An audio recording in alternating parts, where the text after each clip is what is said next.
How are you? Welcome back to my channel and this is Sushil Kumar in front of you once again. और आज के इस episode में हम फिर से कंटिन्यू करने वाले हैं रेशियोज की कुछ प्रॉब्लम।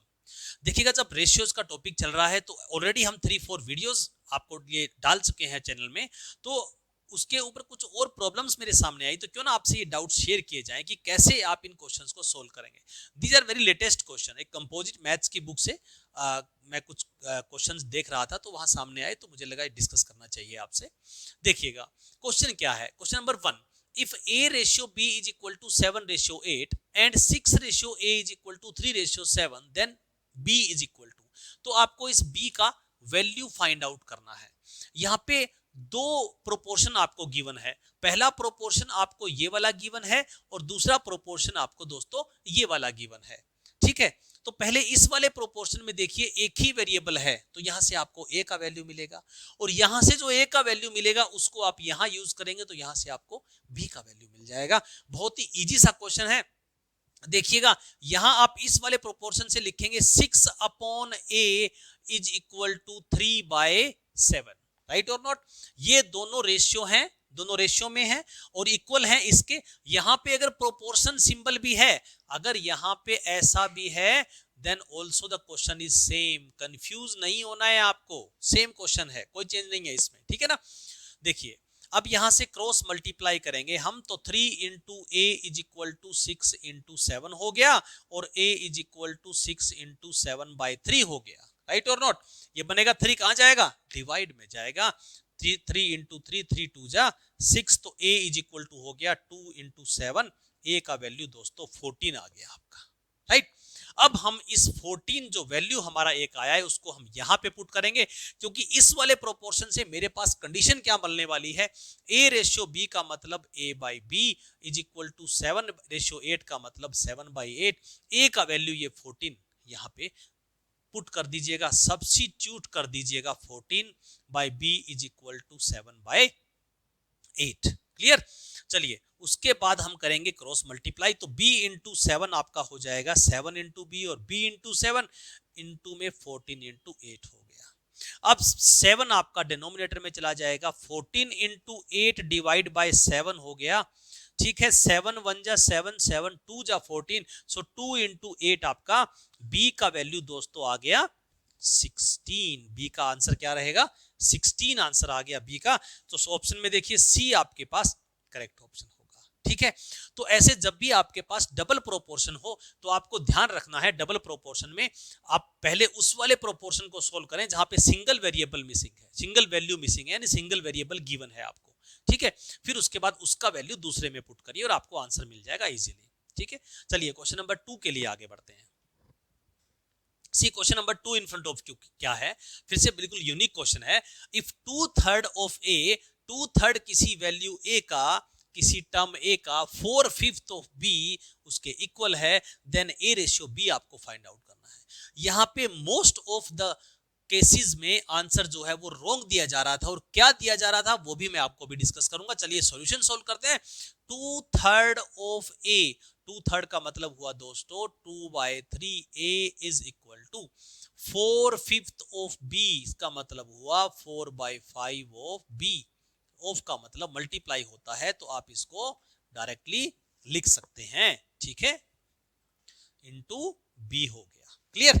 चलिए अब देखिए, अब यहां पे हम क्रॉस मल्टीप्लाई करते हैं, तो ये 5 ऊपर मल्टीप्लाई होगा, 5 into 2 10a is equal to 3 into 4 बन जाएगा आपके पास 12b। अब आपको फाइंड क्या करना है, अब आपको फाइंड करना है a रेशियो b फाइंड करना है। सो यानी a आपका, आपको वैल्यू फाइंड करना है a/b का, कि a/b इज इक्वल टू क्या होगा। तो यहां लेफ्ट में a/b बना दीजिए आप। सो ए यहां बैठा है राइट से बी राइट में 12 के मल्टीप्लाई में बैठा है, वो कहां आएगा, वो डिवाइड में आएगा। तो ये बन जाएगा a/b इज इक्वल टू 12 यहां बैठा हुआ है, तो ये 10 जो है वो डिवाइड में चला जाएगा, बिकॉज 10 यहां मल्टीप्लाई में बैठा हुआ था। बिल्कुल क्लियर। चलिए अब देखिए, यहां पे सिंपलीफाई फॉर्म में करना है। 12/10 भी आपको ऑप्शन में दिया जा सकता है, लेकिन 12/10 आपका आंसर नहीं है। हमेशा रेशियो को सिंपलीफाइड फॉर्म में आंसर देना है। 2 6 जा 12, 2 5 जा, तो आपका आंसर हो जाएगा 6/5, यानी कि a ratio b is equal to 6/5। ये आपका आंसर हो गया। ठीक है, 6:5 यानी कि बी आपका आंसर होगा। और काफी कुछ केसेस में यहाँ पे जो आंसर दिया गया था मेरे क्लासरूम में दोस्तों बच्चों से, तो वो 5:6 दिया गया था। तो आपको ध्यान रखना है, आपको यहाँ पे उन्होंने यहाँ पे मिस्टेक कर दिया था, इसको 2 से कैंसिल किया, 5 और 6 आया तो 5:6 बोल दिया। ऐसा नहीं करना है, आपको a बाई बी के इक्वल देखना है क्या है, यानी a:b का वैल्यू आपसे पूछा गया है, तो आपको लेफ्ट साइड में a बाई बी बना लेना है, फिर उसका वैल्यू जो होगा वही आपका आंसर होगा। ठीक है, चलिए आगे बढ़ते हैं क्वेश्चन नंबर 3 के लिए। सी नेक्स्ट क्वेश्चन नंबर 3 आपके पास क्या है, डेसिमल में एक्सपोनेंट आ गया है, पावर आपके पास डेसिमल में गिवन है, परेशान नहीं होना है, टेंशन परेशानी समस्या नहीं होनी चाहिए कोई भी। ठीक है, देखिएगा सोल्व करते हैं क्वेश्चन को। 25 को आप क्या लिख सकते हैं ये बताइएगा। ऐसे केस में सबसे पहले प्राइम नंबर बेस बना लीजिएगा। बेस क्या होना चाहिए, प्राइम नंबर होना चाहिए। तो यहां पे आप इसका बेस प्राइम नंबर बनाएंगे तो 5⁻² आप लिख सकते हैं 25 को, और ऊपर का जो पावर है 2.5 वो ऑलरेडी बैठा हुआ है। क्लियर, यहां तक ठीक है, बिल्कुल कोई परेशानी नहीं होनी चाहिए आपको। ठीक है, देखिएगा 25 को मैंने लिखा है 5⁻², यानी कि 5⁻² का मतलब 5 × 5। मैं लिख देता हूं राइट साइड में, 5 स्क्वायर इज इक्वल टू क्या होता है 5 × 5, तो वो 25 ही होता है। मैंने ये वाला प्रॉपर्टी लगाया है और कुछ नहीं किया है। अब देखिए पावर ऑफ पावर मल्टीप्लाई होता है। अब आपके पास एक एक्सपोनेंट का लॉ होता है, x⁻a है और उसका पावर b है, तो x⁻a × b हो जाता है। This is also law of exponent. ठीक है, इसको भी आप यूज करेंगे यहाँ पे। अब पावर ऑफ पावर मल्टीप्लाई होगा तो 2.5 × 2 करेंगे तो क्या होगा, अरे 2.5 का मल्टीप्लाई 2 करते हैं तो कितना हो जाता है 5 हो जाता है, यानी 5 का पावर 5 बन जाएगा, इनटू में रेशियो में 5⁻³ हो गया। अब आपके पास क्वेश्चन बिल्कुल सिंपल हो गया। 5 का पावर 3 का मतलब है दोस्तों 5 × 5 रेशियो 5 की पावर 5 का मतलब सॉरी, यहां 5⁻5 है तो 5 टाइम्स आप 5 लिखेंगे, और रेशियो यहां पे आपके पास मतलब 5 का पावर 3 है तो आप लिखेंगे 5 × 5 × 5। ये 5⁻5 मतलब 5 टाइम्स 5 लिखना है, 5⁻3 का मतलब 3 टाइम्स 5 लिखना है। तो ये आपका कैंसिल हो रहा है, 5 से 5 कैंसिल हुआ, एक और 5 से 5 कैंसिल हुआ, एक और 5 से 5 कैंसिल हुआ। ध्यान रखना राइट साइड में 0 नहीं बचा है, 1 बचेगा, ये मिस्टेक मत कर देना। ठीक है, लेफ्ट साइड में क्या है 5 × 5 दैट इज 25:1 आपका आंसर आ गया। चलिए अब ऑप्शन में ढूंढते हैं 25:1, 25:1 यानी कि सी मेरा करेक्ट आंसर हो गया। ठीक है, आ गया समझ बिल्कुल। तो ध्यान रखना है ऐसे एक्सपोनेंट में अगर कुछ पावर वगैरह गिवन हो तो उसको सिंप्लीफाई कर लीजिए थोड़ा सा, फिर कटवट कर दीजिएगा, रेशियो आंसर आ जाएगा आपके पास। चलिए आगे बढ़ते हैं नेक्स्ट क्वेश्चन नंबर 4 के लिए। देखिएगा नेक्स्ट क्वेश्चन नंबर 4 क्या है आपके पास, find the mean proportion between 12 and 27। तो यहां पे क्या होगा, इस टॉपिक पे बहुत सारे क्वेश्चन बन जाएंगे ओनली नंबर्स को चेंज करने पे। ठीक है, देखिएगा कैसे आप इस क्वेश्चन को सोल्व करें।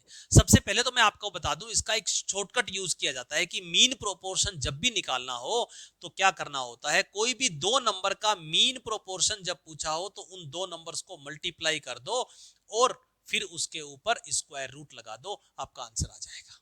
उसको सोल्व कर दो, बस आपका आंसर आ गया। Mean square root of x and y is known as mean proportion, and x और y आपकी दो वैल्यू गिवन है। लेकिन ये होता कैसे है, लेट मीन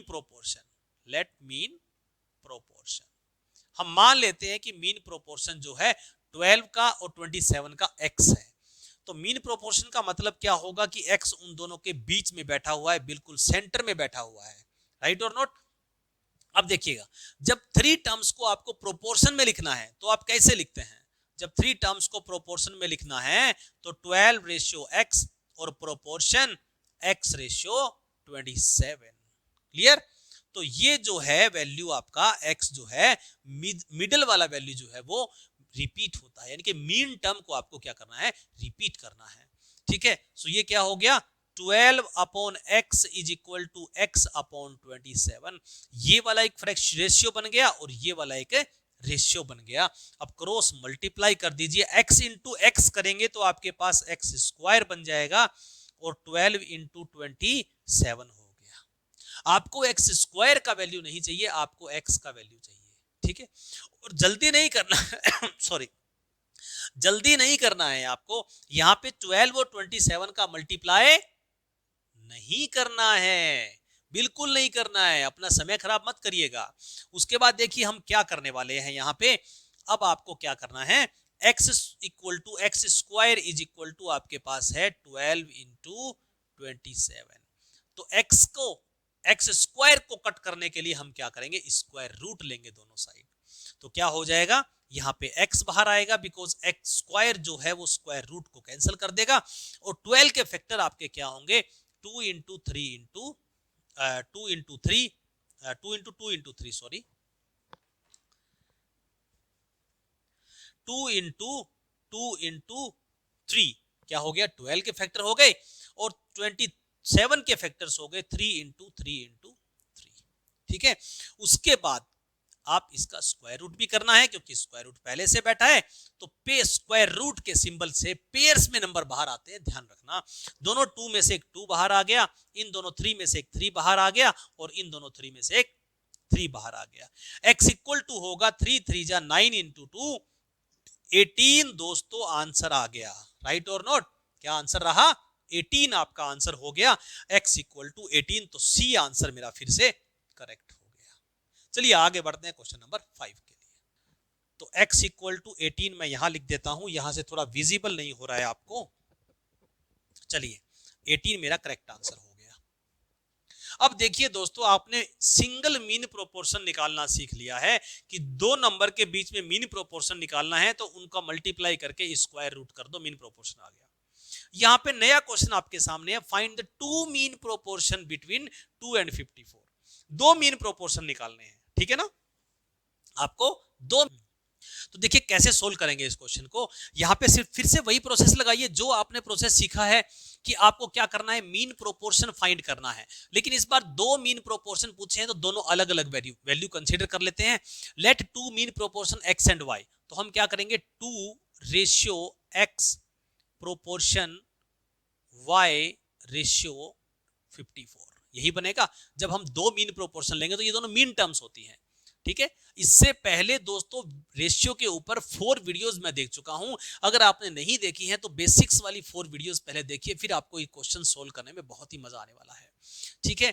तो यहां पे क्या होगा, फिर से आप वही करेंगे, 2 upon x is equal to y upon 54, 2 upon x is equal to y upon 54 हो गया। मैंने दोनों को रेशियो में फ्रैक्शन में लिख दिया, then cross multiply x into y is equal to 2 into 54, यानी कि जो मेरे मीन प्रोपोर्शन है उनका प्रोडक्ट क्या होना चाहिए, 108 होना चाहिए, ठीक है। तो यहां ऑप्शंस में देखिएगा कि कौन से दो नंबर का प्रोडक्ट जो है वो 108 बन रहा है। 18 6 जा 108 होता है दोस्तों, ठीक है मान लेता हूं, लेकिन उससे पहले ऑप्शंस को चेक कर लीजिएगा। 12 इंटू 6 तो आपके पास 72 होता है, तो ये आंसर नहीं है। 18 इंटू 12 भी आपके पास बड़ी वैल्यू आने वाली है, 9 इंटू 6 भी नहीं हो सकता, क्योंकि 9 इंटू 6 भी 108 नहीं होगा, 12 इंटू 18 भी 108 नहीं होगा। तो एक ही ऑप्शन मेरे पास बचा है कि 6 इंटू 18 जो है वो 108 होता है, तो यही आपका आंसर हो जाएगा कि 6 एंड 8 आपके मीन प्रोपोर्शन होंगे। आंसर और भी हो सकता है, राइट और नॉट, वैल्यूज और भी हो सकती हैं, लेकिन ऑप्शंस के अकॉर्डिंग मैं देखूं तो मेरा यही आंसर जा रहा है। क्लियर, आपको तो इन्हीं में से आंसर देना है ना, आपको कोई थर्ड आंसर नहीं देना है, आपको इन्हीं में से आंसर सिलेक्ट करना है, इसीलिए मेरा यही आंसर होगा। क्लियर, चलिए आगे बढ़ते हैं क्वेश्चन नंबर 6 के लिए। देखिए क्वेश्चन नंबर 6 आपके पास क्या है, बिल्कुल आप क्वेश्चन को देखते ही आंसर बता देंगे, कुछ भी सोल्व करने की आपको जरूरत नहीं है, ठीक है। देखिए तो हम पढ़ते हैं पहले, in a bag there are red marbles and red and blue marbles in the ratio, red और ब्लू मार्बल जो है उनका रेशियो जो है वो 4:5 है, राइट। रेड का रेशियो आपके पास है 4 और ब्लू का रेशियो आपके पास है 5, राइट। मैं यहां थोड़ा सा आपको एक्सप्लेन करूंगा, इसलिए टाइम लग जाएगा, आप तो देखते ही चुटकी में आंसर कर देंगे इसका। तो यहां पे आपको सिर्फ इतना समझना है, इसने पूछा है देखिएगा, which of the following could be the possible number of marbles in the bag, कि नंबर ऑफ मार्बल्स कितने हैं बैग में। अब देखिएगा, ना तो मुझे red number of marble total given है, ना मुझे ब्लू गिवन है, मुझे कोई और कंडीशन गिवन ही नहीं है, तो इसीलिए यहां पे कुड बी वर्ड यूज किया गया है, क्योंकि इस क्वेश्चन के मल्टीपल आंसर्स हो सकते हैं, बट आपके पास जो 4 ऑप्शंस गिवन है उसी में से आपको आंसर सेलेक्ट करना है। क्लियर? तो आपके पास रेड और ब्लू का है रेशियो, तो आप क्या करेंगे, सम ऑफ रेशियोज फाइंड करिए। सम ऑफ रेशियोज क्या होगा आपके पास, 4 + 5 दैट इज 9 होगा। आंसर आपके पास आ गया है, 9 तो ऑप्शन में नहीं है, लेकिन आंसर आपके पास आ चुका है। कैसे? आपके जो नंबर ऑफ मार्बल्स होंगे बैग में वो इस 9 का मल्टीपल होगा हमेशा। तो देखिए 9 का मल्टीपल कौन बैठा हुआ है यहाँ पे, 9 का मल्टीपल सिर्फ एक ही नंबर बैठा हुआ है। सो 54 could be the number of marbles in the bag. 9 × 6 54 होता है आपके पास। क्लियर? तो इस तरह के क्वेश्चन में आपको देखते ही आपको क्या करना है, रेशियोज का सम करिए और उसका मल्टीपल देख लीजिए, जो पॉसिबल होगा एक ही ऑप्शन होगा। हाँ, हो सकता है कुड नॉट वो यूज कर ले यहाँ पे, अगर कुड नॉट यूज करेगा तो 3 यहाँ पे मल्टीपल देगा और एक वैल्यू मल्टीपल नहीं होगा। तो दोस्तों ध्यान से करना है क्वेश्चन को। क्लियर? चलिए अब एक क्वेश्चन आपके लिए, मैं यहाँ पे एक क्वेश्चन होमवर्क में आपको देता हूं, चैट बॉक्स में मुझे आंसर बताएंगे। Find the first proportion two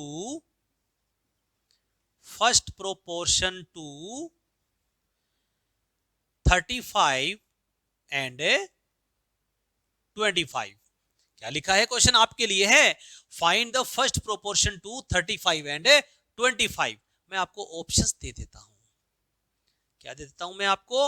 options दे देता हूं। तो ऑप्शंस में आपके पास आंसर है 37, 25, no not 25, 27, 45 and this is 49 and this is 56। Right? तो इस क्वेश्चन का आंसर आप मुझे चैट बॉक्स में लिख के बताएंगे कि आपको प्रोपोर्शन कितना समझ आया, क्या आप इस क्वेश्चन को कर सकते हैं। राइट? चलिए दोस्तों, मिलते हैं नेक्स्ट वीडियो में ऐसे ही अच्छे अच्छे क्वेश्चंस के साथ। जय हिंद, जय भारत।